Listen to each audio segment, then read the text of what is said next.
something I feel like I could talk with you about forever is story and storytelling and just the art of the pitch and the art of, something I can tell about you is you love the story. You love, authentically communicating this in a way that also drives revenue and drives growth. So I just want to know, you like, what is Suresh's approach to the story, to a pitch, to bringing something that you hear on the street to life for a huge, massive brand like a Coca-Cola or all these other brands that you've worked with? Like, talk about that a little bit and how that informs your storytelling and just how you connect with others. This is going to sound so cheesy, but it is the truth. I mentioned that I'm a singer-songwriter. That's where my passions are.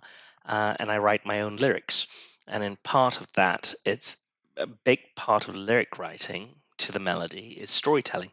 You're telling a story through the song, right? What I've always doubled down on, and again, it goes back to our most basic human nature. If you go back to days of cavemen, what they did was they sat around a campfire and they told stories. That's the biggest form of entertainment, right? When you're sitting around a dinner table, what's most engaging is storytelling, connecting on a personal level. And I've actually just before this meeting, the reason I was running late was I actually was in a presentation with a client, and that connection came over lunch. We were talking about our children and we talking about various things, and for some reason the conversation led into a conversation about culture, and I went, you know what, we need to talk because this is what we do, and it was just such a natural progression. So for me, I never like to approach a pitch as a almost like a medicated solution. Oh, here's your business problem, do A, B, and C, because people connect much more on a personal level. What is the personal story in this that I need to help solve? And I often find, and this goes back to, again, the two pillars, relationship building and culture. Often, a lot of what's actually not written in the brief is what's the most triggering points for the CMO or the decision maker.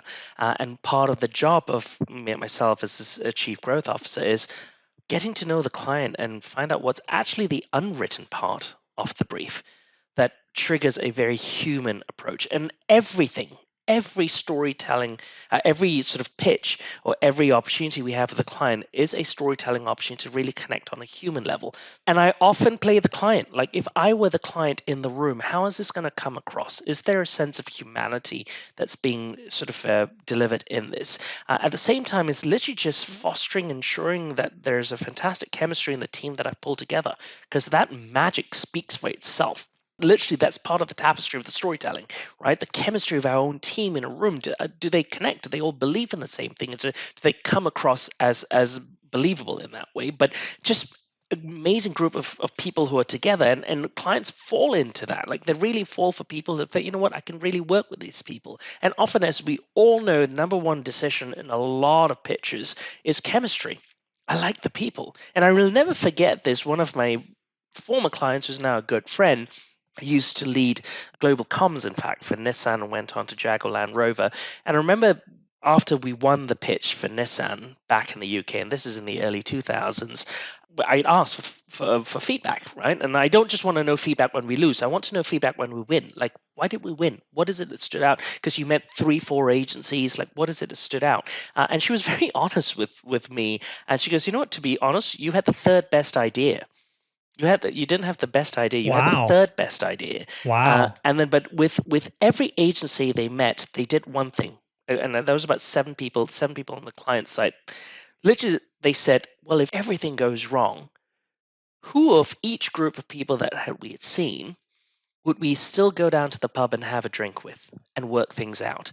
And they Wow. realized the funnest group they met was us. We were very transparent, we were very honest, and we were ourselves. We had a really brilliant time in the room. We enjoyed our own company, we enjoyed our team, we enjoyed the camaraderie with the client. And that was the feedback that won us. They said, you're the only people we felt we could actually do good work and collaborate. And when things go wrong, we could still go and share a drink. And that was an important measuring point. And I never forgot that. In fact, 3.5 years later, when we were both playing my piano in my living room, having just like had a big dinner together, I realized I'm not saying that every client ends up being close friends, but that's the measure of a relationship. And that comes down to being able to connect on a human level, and that comes through the storytelling.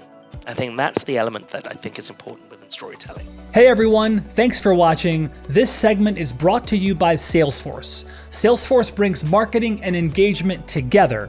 If you want to learn more, head over to salesforce.com/marketing. And please subscribe to this channel for more marketing insights from the world's best marketing leaders across the Fortune 500 and beyond.